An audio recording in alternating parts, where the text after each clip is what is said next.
বিশ্বনবী বললেন এই সূরাটা যে বারবার তেলাওয়াত করবে এই সূরাটা কিয়ামতের দিন তেলাওয়াতকারীর জন্য আল্লাহর কাছে সুপারিশ করবে।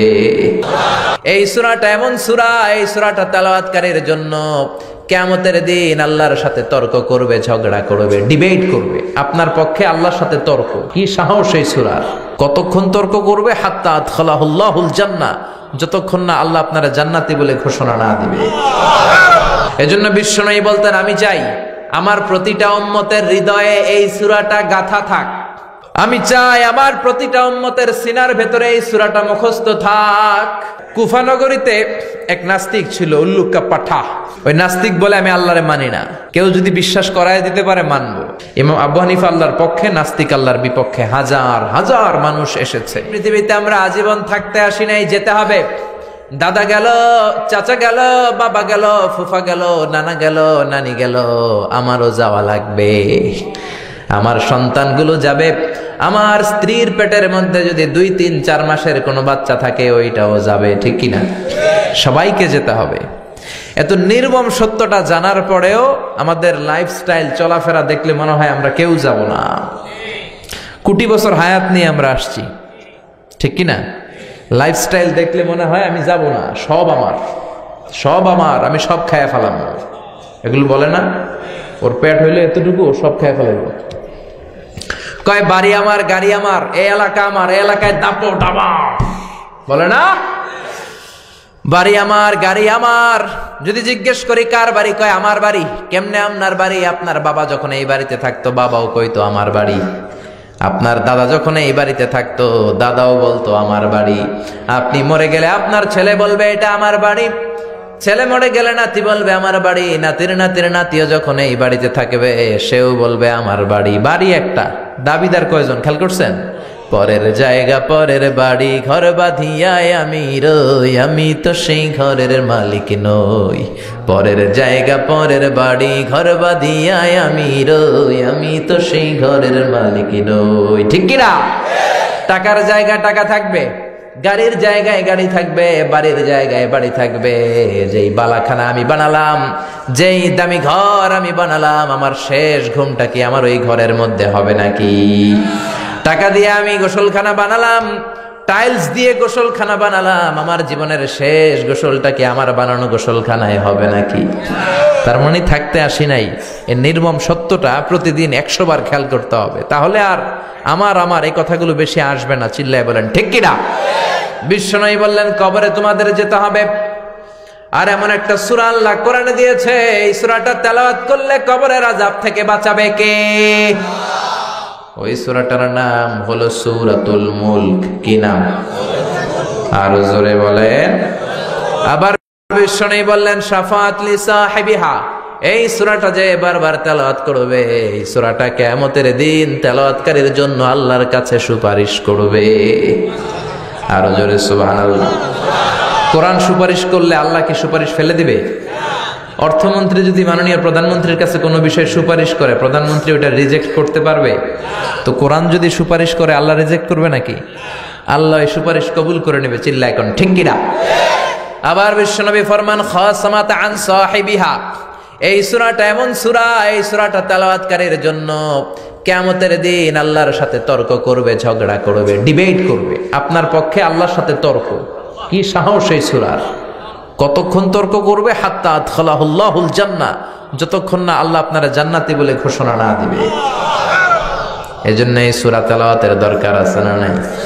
বিশ্বনবী বলতেন মান কারা বিহা ফি লাইলা ফাকাদ আকসারা ওয়া তাবা, রাত্রি বেলায় যে ব্যক্তি এই সূরাটা তেলাওয়াত করবে তার পুরো আমলনামাটা সওয়াব দিয়ে পরিপূর্ণ করে দিবে কে? এজন্য বিশ্বনবী বলতেন আমি চাই আমার প্রতিটা উম্মতের হৃদয়ে এই সূরাটা গাঁথা থাক। আমি চাই আমার প্রতিটা উম্মতের সিনার ভেতরে এই সূরাটা মুখস্থ থাক। এই সূরা মুখস্থের দরকার আছে না নাই? মুখস্থ করতে রাজি আছেন? সবাই রাজি? এই সূরার আয়াত মাত্র 30টা। কয়টা? আর এক মাসে কয় দিন? আপনাদের রাজা মেহারে কয় দিন? এদিকেও 30 দিন। শিওর? তাহলে প্রতিদিন যদি একটা করে আয়াত মুখস্থ করেন তাহলে পুরো সূরাটা মুখস্থ করতে আপনার লাগবে কয় দিন? জোরে বলেন। আজকে থেকে এই সিদ্ধান্তে আসা যায় না যে প্রতিদিন একটা করে আয়াত আমরা সূরাতুল মুলকের মুখস্থ শুরু করব আর এক মাসে পুরো সূরাটা মুখস্থ হয়ে যাবে ইনশাআল্লাহ। অল্প কয়েকজন বলছে, এখন আরো অনেকে বলছে, সবাই বলে নাই এখনো। রাজি রাজি? এটা আপনাদের বাড়ির কাজ, এটা আপনাদের হোমওয়ার্ক। কনসিডার দিস তাফসীর programme as a class. The person is delivering lecture sitting in front of you, he is your teacher, and you all sitting guys are the students of Tafsirul Quran. যিনি এখানে বসে কথা বলে উনি আমাদের শিক্ষক। আমার আগে যে মাওলানা বলতেছিলেন উনি ছিলেন তখন আমাদের শিক্ষক। এখন আমি একটু করে বসার সুযোগ পেয়ে গেলাম, আমি আবার হয়ে গেলাম শিক্ষক। আর আমরা সবাই কোরআনের ছাত্র। খুশি না বেজার? খুশি না বেজার? এই জন্য এটাকে ক্লাস মনে করবেন। তাফসীরুল প্রোগ্রামকে ক্লাস মনে করলে কিছু শিখে যাওয়া যাবে। এজন্য আপনাদের এই ক্লাসের বাড়ির কাজ হচ্ছে, হোমওয়ার্ক হচ্ছে সূরাতুল মুলক মুখস্থ সামনের এক মাসে। রাজি? সবাই রাজি তো? তো পড়া দিবেন কার কাছে? আমি তো নাই, আমি তো আজকে দোয়া দিয়েই শেষ। এই যে হাফেজ সাহেব হুজুরের কাছে দিবেন, এই মাদ্রাসার হাফেজ সাহেব, ইমাম সাহেব, এদের কাছে এই সূরাটা শোনাবেন যে হুজুর আজহারি ভাই বলে গেছিল সূরাতুল মুলক মুখস্থ করার কথা, আমি করেছি, আপনি শোনেন। রাজি আছেন তো? এরকম পরিবেশ তৈরি করার দরকার আছে না নাই? এই সূরাটা, দিস সূরা is an eye opener for you. এটা আপনার চোখ খুলে দিবে। এই সূরা আপনার চিন্তার জগতে নাড়া দিবে, আপনার দৃষ্টিকে উন্মোচিত করে দিবে, আপনার ঘুমন্ত বিবেককে জাগিয়ে তুলবে। আল্লাহ তাআলা এই সূরার ভেতরে নাস্তিকদের জন্য কিছু ডোজ দিয়েছে, মেডিসিন। নাস্তিক আছে না নাই? আমরা আল্লাহ বিশ্বাস করি, আমরা আস্তিক, আর যারা করে না তারা নাস্তিকরা বলে আমরা আল্লাহরে মানি না। কেন মানো না? কই দেখি না তাই মানি না। কি যুক্তি? আনসিন ইজ নাথিং, যেটা দেখা যায় না ওইটা বিশ্বাস করা যায় না। কিন্তু ওরা অনেক কিছু দেখে না, তারপরেও মানে আছে না নাই? ওরা কি বাতাস দেখে? তো মানুষ কেন? Do you see the air in the atmosphere? So why do you believe on that? Do you see the bad headache someone feel in his head? কেউ যখন মাথায় ব্যথা পায় তুমি কি দেখো? So why do you believe on that? তাহলে বিশ্বাস করো কেন? অনেকে আসে, হুজুর মাথা ব্যথা, একটু ফু দিয়ে দেন। আমরা ফু দিয়ে দিই। এই যে মাথা ব্যথা লোকটার করতেছে, আমি দেখি? কথা বলেন। আরে আমি তো আমারই দেখি না। আপনি আপনার চোখ দেখেন আয়নার সাহায্য ছাড়া? কথা বলেন। আমার চোখ না, আপনার চোখ দেখেন। আমি আপনারটা দেখি, আপনি আমারটা দেখেন, কিন্তু আমি কি আমারটা দেখতে পাচ্ছি? আয়না ছাড়া আমরা আমাদের চোখ দেখতে পাই না। আয়নার সাহায্য ছাড়া আমরা আমাদের পিঠ দেখতে পাই না। আপনি আপনার পিঠ দেখছেন কখনো? আরে আয়না দিলেও তো পিঠ দেখতে গেলে ঘাড় ভেঙে যাবে, ঠিক কিনা? তাহলে নিজেরাই তো দেখো না। আল্লাহ ডেকে বলে, গোলাম আমার সৃষ্টি নৈপুণ্যের দিকে তাকা, আমার সৃষ্টি রাজ্যের দিকে তাকা। আমার সৃষ্টির মাঝে আমি আল্লাহর নিদর্শন ছাড়া নাই। সাগরের দিকে তাকান। কক্সবাজারে যাবেন, সাগরের দিকে তাকাবেন, বঙ্গোপসাগরের ঢেউগুলো যখন দেখবেন আপনার মনের মধ্যে এমনিই চলে আসবে সাগরের একজন মালিক আছে না নাই? আপনি পাহাড়ের দিকে তাকান, মরুভূমির দিকে তাকান, মরুভূমির দিকে তাকালেই বুঝবেন এই মরুভূমির স্রষ্টা ছাড়া নাই।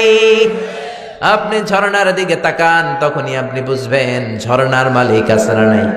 ঝর্ণা ঝর্ণা ঝর্ণা রে, বলনা বলনা বলনা রে, কার বিরহে পাগল পড়া তুই, কার মিলনে ফুল ফসলে ভরা রে তোর দুকুল ভুই, কার মিলনে ফুল ফসলে ভরা রে তোর দুকুল ভুই। ঝর্ণা ঝর্ণা ঝর্ণা রে, বলনা বলনা বলনা রে, কার বিরহে পাগল পড়া তুই। পড়েন সুবহানাল্লাহ। আপনি যদি নিরপেক্ষভাবে তাকান মহাবিশ্বের দিকে, এই সৃষ্টির দিকে, অটোমেটিক্যালি আপনি বুঝবেন এই সৃষ্টির একজন কন্ট্রোলার আছে, নিয়ন্ত্রক আছে, মহা নিয়ন্ত্রক। তিনি হচ্ছেন আল্লাহ। চিল্লায় এখন ঠিক কিনা? কুফানগরীতে এক নাস্তিক ছিল, উল্লুকা পাঠা। ওই নাস্তিক বলে আমি আল্লাহরে মানি না, কেউ যদি বিশ্বাস করায় দিতে পারে মানব। কুফার লোকেরা বলল, ইনদানা ইমাম ইসমুহু নু'মান ইবনু সাবিত, আমাদের একজন ইমাম আছে, ওর নাম নু'মান, আসলে উনি ইমাম আল আযম আবু হানিফা। লোকেরা বলে আমাদের ইমাম তোমারে বুঝাতে পারবে যে স্রষ্টা বলে একজন আছে। নাস্তিক বলে আমি মানি না, যদি আমারে বুঝাতে পারে তবেই আমি মানব। নাস্তিক বলে ঠিক আছে, তোমাদের ইমামকে আসতে বলো, ইমামের সাথে আমি বসবো। কখন? আগামীকাল জুমার নামাজের পর দুপুর 2টায়। ইমাম আবু হানিফা আল্লাহর পক্ষে, নাস্তিক আল্লাহর বিপক্ষে। হাজার হাজার মানুষ এসেছে, নাস্তিক এসেছে, আসে নাই শুধু ইমাম আবু হানিফা। সবাই তো বিব্রতকর পরিস্থিতিতে পড়ে গেছে, কিরে আবু হানিফার আসার কথা, আসে নাই। 9:30 বাজে, 2:30 বাজে, আসে না। 3টা বাজে আসে না, আসার কথা 2টায়, 3:30 বাজে আসে না, 4টার দিকে ইমাম আবু হানিফা দৌড়ে আসছে। নাস্তিক বলে যেই লোকের সময় জ্ঞান নাই ওই লোকের সাথে কোনো কথা নাই। ইমাম আবু হানিফা বললেন ইনদি উযর, আমার একটা এক্সকিউজ আছে। কি এক্সকিউজ? সাইয়েদনা ইমাম আবু হানিফা এবার ওনার এক্সকিউজের ফিরিস্তি দিতে লাগলেন।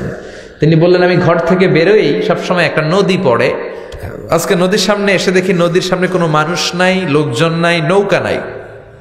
হঠাৎ দেখলাম নদীর পাশে বিশাল বড় একটা গাছ, দেখলাম অটোমেটিক্যালি এমনি এমনি গাছটা 2 ভাগ হয়ে গেল।